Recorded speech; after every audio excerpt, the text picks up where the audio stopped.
नमस्कार मित्रों, आप सभी का स्वागत है हमारे ज्ञान अड्डा चैनल पर। आप हमारे चैनल को लाइक करें, सब्सक्राइब करें और शेयर करें। तो हम लोग पढ़ रहे थे DCMS सिविल के लास्ट सेमेस्टर का DCMS सब्जेक्ट। तो हम लोगों ने पहला चैप्टर पढ़ लिया था, जो कि प्लेलिस्ट पे आपको मिल जाएगा, वहाँ से आप पढ़ लेना।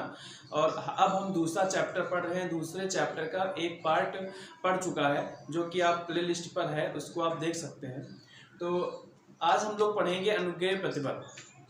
ठीक है, कल हम लोगों ने पढ़ा था रिविट के प्रकार, यानी रिविट को कितने प्रकार के रिविट होते हैं, कैसे उनको लगाया जाता है। आज हम लोग अनुज्ञेय प्रतिबल यानी परमिसिबल स्ट्रेंथ ऑफ रिविट पढ़ेंगे। तो जैसा कि आपको पता है कि पावर ड्रिवन सॉफ्ट रिविट और हैंड ड्रिवन रिविट से पावर ड्रिवन रिविट की 20% ज़्यादा स्ट्रेंथ होती है। यानी कि अगर ये 100 होगा, 100 होगा, तो ये 80 होगा। ठीक है, और फील्ड ड्रिवन रिविट से 10% कम होती है।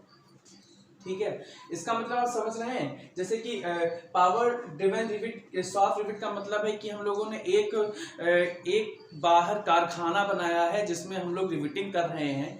तो ऐसे में जब हम लोग कारखाने में रिविटिंग करेंगे तो सारी तरह की सुविधाएं वहाँ पे होंगी और वैसा हम लोग एटमॉस्फेयर क्रिएट कर पाएंगे। तो हमारी स्ट्रेंथ जो है 20% ज़्यादा होती है हैंड ड्रिवन रिविट से।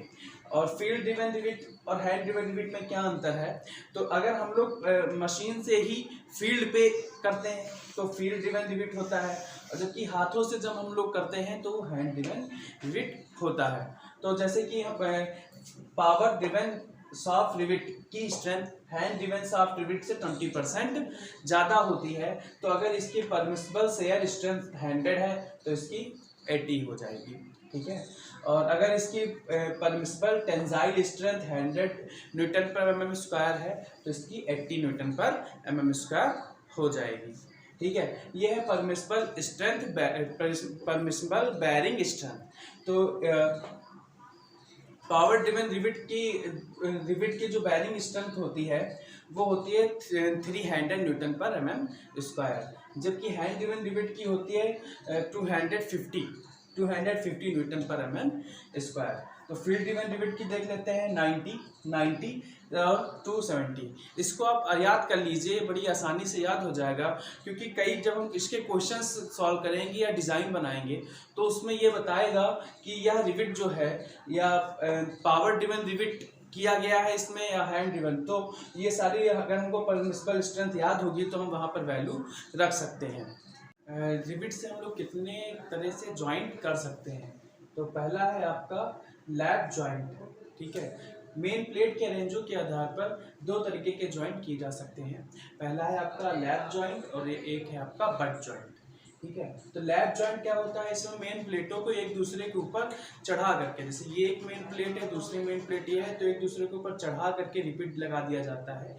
इसे लैप ज्वाइंट कहते हैं। ठीक है, और एक होता है आपका बट ज्वाइंट। बट ज्वाइंट में क्या करते हैं कि प्लेटों को एक ही प्लेन पर रख करके, एक ही प्लेन पर रख के ऊपर से कवर प्लेट लगा दिया जाता है। कवर प्लेट लगा दिया जाता है, तब इसमें रिविट फिट कर दिए जाते हैं। तो ये आपका ज्वाइंट कहलाता है बट ज्वाइंट।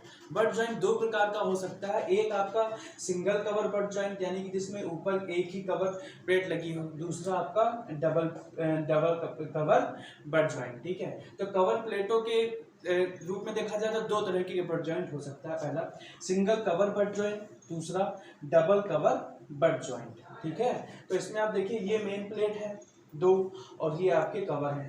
ठीक है, कवर प्लेट है, ये भी आपकी मेन प्लेट है, ये आपकी कवर प्लेट है। तो देखते हैं रिविट लाइन के आधार पर रिविट कितने प्रकार के होते हैं। हम लोगों ने पढ़ा था रिविट दो प्रकार के होते हैं उसके जोड़ने के तरीके के आधार पर। एक जब चढ़ा के जोड़ा जाए तो आपका लैप ज्वाइंट हो जाता है। दूसरा जब एक ही प्लेन पर आमने सामने कोई कवर प्लेट लगा करके जोड़ा जाए तो आपका हो जाएगा बट ज्वाइंट। ठीक है, तो लैप ज्वाइंट में जब एक ही रिविट को जोड़ दिया जाए, एक ही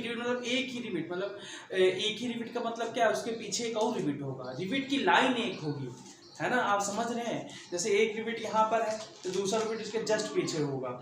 एक लाइन में जब रिविट लगे हो, है ना, तो जब हम लोग इसे सामने से देखेंगे तो केवल ऐसे दिखाई देगा।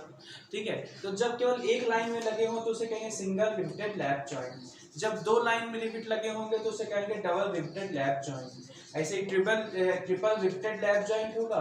स्टेगर्ड मतलब ये होता है कि रिवेट में इस बार जैसे कि एक रिवेट यहाँ पे है और एक रिवेट लाइन यहाँ पे पीछे पर आगे पीछे लगे होंगे रिवेट, ठीक है।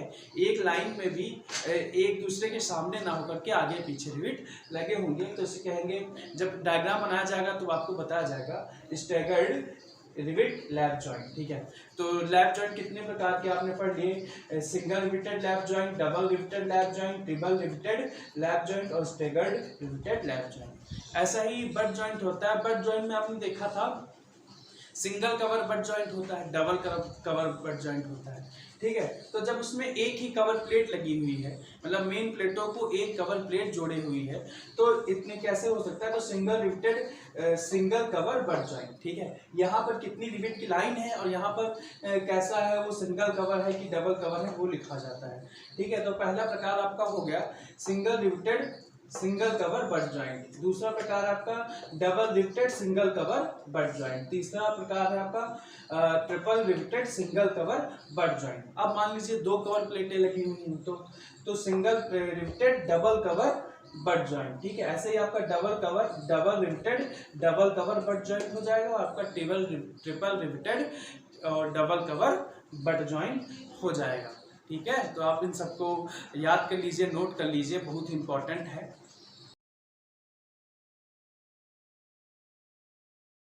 देखते हैं कि रिवेट की व्यवस्था, मतलब प्लेटों में किस तरह से रिवेट लगा सकते हैं, उसकी इतनी व्यवस्थाएं हो सकती हैं। तो ये तीन प्रकार की हो सकती हैं।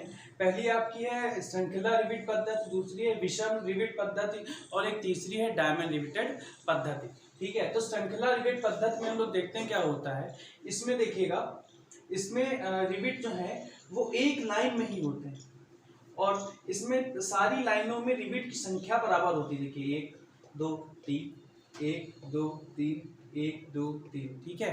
यानी एक लाइन में ही रिवेट और प्रत्येक लाइनों में रिवेटों की संख्या समान होती है।